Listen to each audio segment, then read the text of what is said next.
Hello students, welcome to my YouTube channel जीत की तैयारी बाई स्वाति। हाय स्टूडेंट्स, आप सभी लोग कैसे हैं? उम्मीद करती हूँ आप सभी लोग अच्छे होंगे और अपनी तैयारी में शानदार तरीके से लगे होंगे। तो स्टूडेंट्स, आज की इस वीडियो में मैं आपको नवीन सर द्वारा कराई जा रही नायक सीरीज़ का प्रैक्टिस सेट 13 का सुपर फास्ट रिवीजन कराने जा रही हूँ। अगर आप मेरे चैनल पर न्यू आए हैं तो प्लीज़ चैनल को सब्सक्राइब कीजिए और अगर वीडियो अच्छी लगे तो ज़्यादा से ज़्यादा लाइक कीजिए और शेयर कीजिए। बढ़ते हैं वीडियो के पहले क्वेश्चन की तरफ। देखते हैं आज की वीडियो का पहला क्वेश्चन क्या है। पहला क्वेश्चन है यहाँ पे, जुरीथिन कहाँ का लोक नृत्य है? तो ये कहाँ का है? गुजरात का है। भारत की पहली महिला पायलट कौन थी? तो वो कौन थी? सरला ठकराल। ठीक है। राष्ट्रपति अध्यादेश वर्णन अनुच्छेद है, मतलब राष्ट्रपति अध्यादेश का वर्णन किस अनुच्छेद में? वो 123 में है। अभिज्ञान शाकुंतलम पुस्तक को किसने लिखा? वो किसने लिखा? महाकवि कालिदास ने लिखा। इनको भारत का शेक्सपियर कहा जाता है। आगे देखते हैं क्वेश्चन, ये रिवीजन क्वेश्चन है। ढेबर झील कहाँ स्थित है? तो वो कहाँ है? राजस्थान में है। ठीक है। अब देखते हैं प्रैक्टिस सेट का पहला क्वेश्चन। यहाँ पे देखिए, कौन सी अरुणाचल प्रदेश की आदि जनजाति द्वारा की जाने वाली नृत्य शैली है? तो कौन सी है? तापू। ठीक है। अन्य नृत्य शैली कौन सी हैं?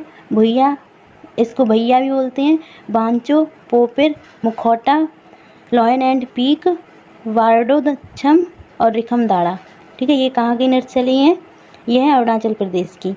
सांगफाओ कहाँ की है? नागालैंड की और अरुणाचल प्रदेश की। काक्सर छत्तीसगढ़। ठीक है। देखते हैं अगला क्वेश्चन। यहाँ पे देखते हैं, पारंपरिक गायन नट का संबंध किस नृत्य से है? तो इसका संबंध किससे है? मणिपुरी नृत्य से है। इसके दो होते हैं, दो पार्ट कौन से? जागोई और चोलोम। ठीक है। एक शैली, कितनी इसकी शैली होती है? 3 शैली होती है। नंबर 1 लाई हरुवा, संकीर्तन, रासलीला। फिर ये किस वाद्य यंत्र से संबंधित है? पैना। इसमें कितने प्रकार की ताल होती हैं? 64 प्रकार की। नागबंध मुद्रिका का संबंध है। ठीक है। बढ़ते हैं नेक्स्ट क्वेश्चन की तरफ। यहाँ पे देखते हैं नेक्स्ट क्वेश्चन, ख्याल के प्रतिपादक के रूप में पंडित भीमसेन जोशी को किस संगीत घराने से संबंधित हैं? ठीक है। ये किस संगीत घराने से संबंधित हैं? तो ये किराने संगीत घराने से संबंधित हैं। ठीक है। संस्थापक कौन है किराना घराने की? करीम खान। भारत रत्न इनको कब मिला? किनको? पंडित भीमसेन जोशी को 2008 से भारत रत्न में से सम्मानित किया गया। अन्य कलाकार कौन है? वाहिद खान, शकूर खान। बढ़ते हैं नेक्स्ट क्वेश्चन की तरफ। यहाँ पे देखिए, आगरा घराने से कौन संबंधित है? तो फैजान खान, मलका खान। ये आगरा घराने से संबंधित है। बनारस घराने से कुंठे महाराज और समता महाराज। ठीक है। आपको रूट वर्ड देखना है। महाराज ये कहाँ से हैं? बनारस से। ग्वालियर घराने से इनायत हुसैन खान, हस्सू खान और हद्दू खान। ठीक है। बढ़ते हैं नेक्स्ट क्वेश्चन। यहाँ पे देखते हैं अगला क्वेश्चन, राम वेदनाथन को किस भारतीय नृत्य शैली में उनके योगदान के लिए 2013 में देवदासी राष्ट्रीय पुरस्कार से सम्मानित किया गया? तो किसके लिए किया गया है? भरतनाट्यम के लिए। ठीक है। भरतनाट्यम के लिए किया गया। इसके अन्य कलाकार कौन है? उर्मिला सत्यनारायण। ठीक है। कुचिपुड़ी, इसके कलाकार एन शैलजा, भारती विट्ठल। ओडिसी नृत्य से कौन संबंधित है? मायाधर राउत, रानी कर्ड। मोहिनी अट्टम से कौन संबंधित है? नीना प्रसाद, रागनी देवी। ठीक है। बढ़ते हैं नेक्स्ट क्वेश्चन की तरफ। देखते हैं प्रैक्टिस सेट का अगला क्वेश्चन, वर्ली चित्रकला भारत के किस राज्य का लोक चित्रकला है? तो ये कहाँ की है? महाराष्ट्र की। बिहार की क्या है? मधुबनी मिथिला। ये कहाँ की है? बिहार की। अरियन गोदना, ये भी बिहार की है। तमिलनाडु की क्या है? तंजौर कोल्लम। मध्य प्रदेश बाग। ठीक है। और केरल की क्या है? कलमाजट मार्गली। ये कहाँ की है? केरल की। गुजरात की पिथौरा अथिया साथिया। ये कहाँ की है? गुजरात की। उत्तराखंड की है एपन। ठीक है। बढ़ते हैं नेक्स्ट क्वेश्चन की तरफ। देखते हैं अगला क्वेश्चन क्या है, लिम्बा राज किस खेल से संबंधित हैं? तो ये किससे संबंधित है? तीरंदाजी से संबंधित हैं। भूटान का राष्ट्रीय खेल है कौन सा? तीरंदाजी। ठीक है। 2023 अर्जुन पुरस्कार कितने लोगों को मिला? 26 लोगों को मिला। इसमें श्रेष्ठ कौन है? मोहम्मद शमी। ये किससे संबंधित हैं? क्रिकेट से। पवन कुमार, रितु नेगी, ये कबड्डी से संबंधित हैं। ओजस प्रवीण देवताली और क्या? अदिति गोपी, ये भी तीरंदाजी से संबंधित हैं। मुरली श्री शंकर, ये व्यायाम से संबंधित हैं। अजय कुमार ब्लाइंड क्रिकेट से संबंधित हैं। ठीक है। देखते हैं अगला क्वेश्चन। अगला क्वेश्चन नहीं है, इसी में थोड़ा और बताया गया। अर्जुन पुरस्कार इसकी शुरुआत कब से हुई? 1961 से हुई। द्रोणाचार्य पुरस्कार किस लिए दिया जाता है? किसको दिया जाता है? कोच को दिया जाता है, मतलब सिखाने वाले को दिया जाता है। इसकी शुरुआत हुई 1985 को। मेजर ध्यानचंद खेल रत्न पुरस्कार, इसकी शुरुआत 1991-92 से हुई। इसकी धनराशि है 25 लाख। किसकी? मेजर ध्यानचंद खेल रत्न पुरस्कार की। प्रथम प्राप्तकर्ता कौन है? विश्वनाथ आनंद। ये किसके खिलाड़ी हैं? शतरंज के खिलाड़ी। ध्यानचंद पुरस्कार, और ये ओनली ध्यानचंद पुरस्कार आए तो वो कब शुरू हुआ? 2002 में। ठीक है, अब बढ़ते हैं नेक्स्ट क्वेश्चन की तरफ। देखते हैं अगला क्वेश्चन, किस खेल के शीर्ष राष्ट्रीय शासी निकाय का मुख्यालय दिल्ली में नहीं है? तो किसका नहीं है? भारतीय वॉलीबॉल संघ का। इसका मुख्यालय दिल्ली में नहीं है। ठीक है, राष्ट्रीय खेल, ये किसका राष्ट्रीय खेल है? भारतीय वॉलीबॉल, श्रीलंका और नेपाल। ठीक है, मुख्यालय इसका कहाँ है? चेन्नई, तमिलनाडु। स्थापना इसकी कब हुई? 1951 में। खिलाड़ियों की इसमें संख्या कितनी होती है? 6 होती है। ओलंपिक में शामिल कब हुआ? 1964 में।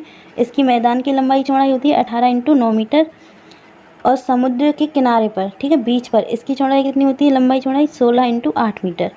नेट की ऊंचाई पुरुषों के लिए कितनी होती है? 2.43 मीटर, और महिलाओं के लिए कितनी होती है? 2.24 मीटर होती है। ठीक है, बढ़ते हैं नेक्स्ट क्वेश्चन की तरफ। देखते हैं अगला क्वेश्चन। यहाँ पे देखिए, एस अगेंस्ट ऑड्स किसकी आत्मकथा का शीर्षक है? तो ये किसका है? सानिया मिर्जा का। सेटलिंग टू द टॉप, ये किसकी है? पीवी सिंधु की पुस्तक है। गोल्डन गर्ल, ये किसकी है? पीटी उषा की है। आपको पता है पीटी उषा को क्या कहा जाता है? उड़न परी के नाम से जाना जाता है। अनगार्डेड, ये किसकी है? Mitali Raj. The small wonder, Dipa Karmakar. Unstoppable, ये किसकी है? Sharapova. The way champs plays, ये किसकी है? Naomi Osaka. Born again on the mountains, ये किसकी है? अरुणिमा सिन्हा। आगे देखते हैं, आगे देखिए, प्लेइंग टू विन, ये किसकी है? साइना नेहवाल। अनब्रेकेबल, ये किसकी है? मैरी कॉम। ये किससे संबंधित है? बॉक्सिंग से। ठीक है, इनका तीसरे स्थान पर है। ठीक है, तीसरे स्थान पर इनको ही माना जाता है बॉक्सिंग से संबंधित। बैग्यो इंडिया, ये किसकी है? मीराबाई चानू की। बढ़ते हैं आगे, देखते हैं आगे क्वेश्चन क्या है। प्रमुख अनुच्छेद, ये प्रमुख अनुच्छेद से संबंधित क्वेश्चन है। अनुच्छेद 74, ये क्या बताता है? मंत्रिपरिषद केंद्र सरकार से संबंधित है। ठीक है, ये मंत्रिपरिषद को केंद्र सरकार से संबंधित बताता है। अनुच्छेद 74 का वन क्या बताता है? राष्ट्रपति मंत्रिपरिषद की सलाह के अनुसार कार्य करने के लिए बाध्य है। ठीक है, राष्ट्रपति किसके सलाह के अनुसार कार्य करेगा? मंत्रिपरिषद की सलाह के अनुसार कार्य करेगा। वो किस अनुच्छेद में दिया गया ना? अनुच्छेद 74A में दिया गया। ठीक है, अब देखते हैं मंत्रिपरिषद। मंत्रिपरिषद में क्या है? 3 प्रकार के मंत्री होते हैं। कौन कौन से होते हैं? कैबिनेट मंत्री, राज्य मंत्री और उप मंत्री। ठीक है, देखते हैं, ये लोकसभा के प्रति उत्तरदायी होते हैं। ठीक है, अनुच्छेद 75 के तहत कहा गया ये लोकसभा के प्रति उत्तरदायी होते हैं। अब यहाँ पे देखिए अनुच्छेद 75 में और क्या कहा गया? अनुच्छेद 75 में कहा मंत्रियों की नियुक्ति और क्या होगा? कार्यकाल इनका, शपथ, योग्यताएं और वेतन भत्ते। ठीक है, अनुच्छेद 75 इन सब बातों से संबंधित है।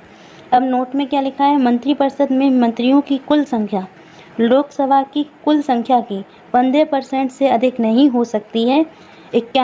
91वां संविधान संशोधन 2003 के तहत। ठीक है, ये किस में कहा गया था? 91वां संविधान संशोधन 2003 के तहत कहा गया था। ठीक है, देखते हैं अगला अनुच्छेद। यहाँ पे देखिए अनुच्छेद 77, भारत सरकार के कार्यों का संचालन किस अनुच्छेद के तहत बताया गया? भारत सरकार के कार्यों का संचालन अनुच्छेद 77 के तहत बताया गया। अनुच्छेद 78, पीएम का कर्तव्य है कि वो राष्ट्रपति को सलाह दे। 78 में क्या बताया गया? पीएम का कर्तव्य है कि वो राष्ट्रपति को सलाह दे। और 76 किससे संबंधित है? महान्यायवादी, इनकी नियुक्ति कौन करता है? राष्ट्रपति। इसे क्या बोलते हैं? Attorney general of India. ठीक है, महान्यायवादी किस अनुच्छेद के अंतर्गत है? तो 76वें अनुच्छेद के अंतर्गत है। ठीक है, इसमें क्या है? संयुक्त बैठक किसकी? लोकसभा राज्यसभा। ये किस में आता है? 108 में है। ठीक है, अनुच्छेद 108 में। अब इसमें क्या है? महान्यायवादी जो होता है संयुक्त बैठक में भाग ले सकता है। ठीक है, वोट डालने का अधिकार नहीं है। किसको? अटॉर्नी जनरल ऑफ इंडिया को वोट डालने का अधिकार नहीं है। 88 अनुच्छेद के में बताया गया है। इसकी शक्तियाँ 105 अनुच्छेद में बताई गई हैं। ठीक है, देखते हैं अनुच्छेद 79। अनुच्छेद 79 में संसद का प्रावधान, आपने ट्रिक सुनी होगी सरला, 79, 80, 81। सरला मतलब संसद, संसद का प्रावधान। 80 रा से मतलब राज्यसभा, 81 से लोकसभा। ठीक है, अब 83 से संसद सदन की अवधि, और 85 में क्या बताया, संसद के सत्र, और 93 लोकसभा अध्यक्ष उपाध्यक्ष के बारे में बताया। 98वां अनुच्छेद बताया संसद सचिवालय। ठीक है, अब यहाँ पे देखिए संसद संसद संसद कौन से अनुच्छेद, 79 अनुच्छेद में बताया गया संसद के बारे में। संसद क्या, राज्यसभा और लोकसभा, ये क्या है, दो सदन है संसद के, राज्यसभा लोकसभा। राज्यसभा उच्च सदन, लोकसभा निम्न सदन। इसके कितने अंग हैं, 3 अंग हैं, राज्यसभा, लोकसभा और राष्ट्रपति। ठीक है, बढ़ते हैं नेक्स्ट क्वेश्चन की तरफ। देखते हैं अगला क्वेश्चन, फाहान किस सम्राट के शासनकाल में भारत आया था। तो ये किसके शासनकाल में भारत आया था, चंद्रगुप्त द्वितीय के शासनकाल में ये भारत आया था। ये एक चीनी यात्री था। ठीक है, पुस्तक, इसकी पुस्तक क्या है, फा क्यों की। फा से याद रखना, फाहान की पुस्तक क्या है, फा क्यों की। ठीक है, ये कब आया, 399 से 414 AD। ठीक है, ये 15 वर्ष तक भारत में रहा। हर्षवर्धन के दरबार में कौन आया था, तो हासे ह्वेंगसांग। ठीक है, ये आए थे। इनकी पुस्तक क्या थी, सीयू की। ये कब आए थे, 629 से 644 AD में। इन्होंने भी 15 वर्ष बिताए भारत में। ठीक है, ये आपको याद रखना है। नेक्स्ट क्वेश्चन देखते हैं। यहाँ पे नेक्स्ट क्वेश्चन देखिए, महाराजाधिराज की उपाधि अपनाने वाला पहला गुप्त शासक कौन था। तो वो कौन था, चंद्रगुप्त प्रथम था। इसकी पत्नी कुमार देवी थी। ये कौन से वंश से संबंधित थी, लिच्छवी वंश से संबंधित थी। चंद्रगुप्त द्वितीय को उपाधि, मतलब चंद्रगुप्त द्वितीय को कौन सी उपाधि मिली, सकारी विक्रमादित्य। ठीक है, ये 2 उपाधि मिली चंद्रगुप्त द्वितीय को। फिर यहाँ पे देखते हैं आगे क्वेश्चन क्या है। आगे क्वेश्चन है, प्रभावती चंद्रगुप्त द्वितीय की पुत्री थी। ठीक है, ये क्वेश्चन पूछा था, प्रभावती कौन थी, तो प्रभावती चंद्रगुप्त द्वितीय की पुत्री थी। इनकी शादी बाकाटक नरेश रुद्रसेन द्वितीय से हुई थी। ठीक है, अब यहाँ पे देखिए अगला क्वेश्चन है, एरड़ अभिलेख का संबंध किस शासक से है। तो ये किस शासक से है, बुद्धगुप्त और भानुगुप्त, इन 2 शासकों से है। आपको पेपर में एक ही ऑप्शन दिया जाएगा। ठीक है, भानुगुप्त का संबंध किससे, एरड़ अभिलेख से है, 510 ईसा पूर्व।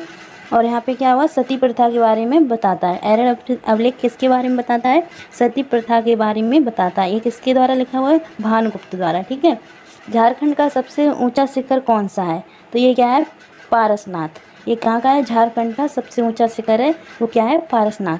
देखते हैं और भी अन्य चोटियाँ और राज्य। ठीक है, यहाँ पे देखिए गिरनार, गाफोर गुजरात। तो ये कहाँ पे है, सबसे ऊंची चोटी गुजरात में। ठीक है, अनाईमुड़ी कहाँ है, केरल में। अब देखिए कांगटो अरुणाचल प्रदेश, कर्माकोंडा आंध्र प्रदेश, धूपगढ़ कहाँ है, ये तो मोस्ट इम्पोर्टेंट है, धूपगढ़ है MP मतलब मध्य प्रदेश। सारामती नागालैंड, देवमाली उड़ीसा, असमोत उत्तर प्रदेश। ठीक है, ये UP पुलिस के लिए बहुत इंपॉर्टेंट है। उत्तर प्रदेश की सबसे ऊंची चोटी कौन सी है, असमोत। ठीक है, कलसुबाई महाराष्ट्र। ठीक है, ये रही चोटियाँ। आगे देखते हैं क्वेश्चन। आगे क्वेश्चन, देश और उनकी सबसे लंबी चोटी। यहाँ पे देखिए देश क्या है, श्रीलंका की क्या है सबसे ऊंची चोटी, पिदुरुतलागला। ठीक है, पिदुरुतलागला।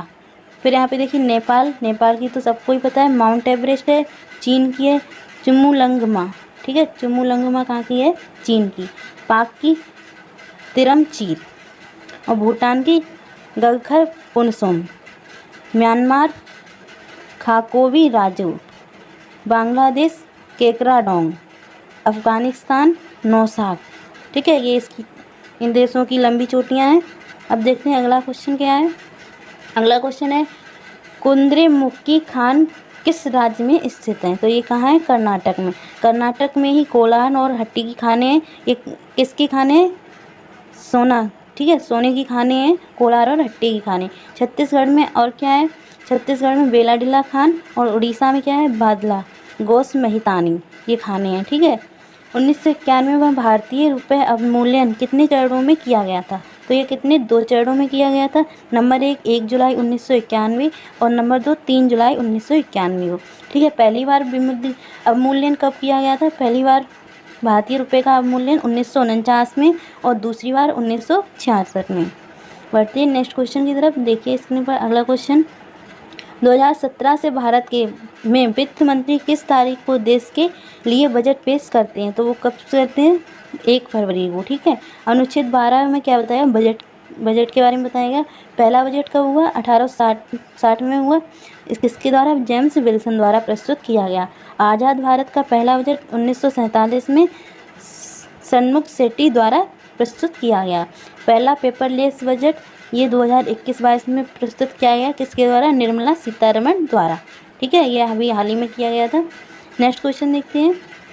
अगला क्वेश्चन है, इंपीरियल बैंक ऑफ इंडिया के राज्य के स्वामित्व में पारित होने के बाद भारतीय स्टेट बैंक कब बनाया गया था? तो ये कब बनाया गया था? 1955 को बनाया गया था। 1806 में बैंक ऑफ कलकत्ता बना। यही बैंक बदलकर क्या हो गया? 1806 में बैंक ऑफ कलकत्ता बना, फिर यही बैंक बदलकर क्या हो गया? 1809 को बैंक ऑफ बंगाल हो गया। फिर इसके बाद 15 अप्रैल 1840 में बैंक ऑफ बम्बई बना, ठीक है। क्या बना? Bank of Bombay. फिर इसके बाद 1 जुलाई 1883 में बैंक ऑफ मद्रास बना। इन तीनों बैंकों को मिलाकर 27 जनवरी 1921 में इंपीरियल बैंक की स्थापना हुई, ठीक है। आपसे क्वेश्चन पूछता है इंपीरियल बैंक की स्थापना कब हुई? तो 27 जनवरी 1921 में हुई। इंपीरियल बैंक का कन्वर्ट फिर किस में हुआ? SBI बैंक में। स्टेट बैंक ऑफ इंडिया कब हुआ? 1955 में, ठीक है। ये इसका आंसर है। बढ़ते हैं नेक्स्ट क्वेश्चन की तरफ। देखते हैं अगला क्वेश्चन। अगला क्वेश्चन ये रहा स्क्रीन पर, हाल ही में UPSC के निदेशक के रूप में किसे नियुक्त किया गया? तो किसे कहा गया? हंसा मिश्रा को, ठीक है। वर्तमान अध्यक्ष कौन है? मनोज सोनी। ये कौन है? UPSC के वर्तमान अध्यक्ष। भाग 14 अनुच्छेद 314 से 15 में UPSC के बारे में बताया गया है। इसका गठन कब हुआ? 1 अक्टूबर 1926 को। इसका हेडक्वार्टर कहाँ है? नई दिल्ली में। प्रथम अध्यक्ष कौन थे? रॉस बार्कर, ठीक है। प्रथम अध्यक्ष कौन थे? Ross Barker. नेक्स्ट क्वेश्चन देखते हैं। अगला क्वेश्चन क्या है, हाल ही में किसे 2024 एबेल पुरस्कार से सम्मानित किया गया? आपको पता है एबेल पुरस्कार किससे संबंधित है? गणित क्षेत्र से संबंधित है।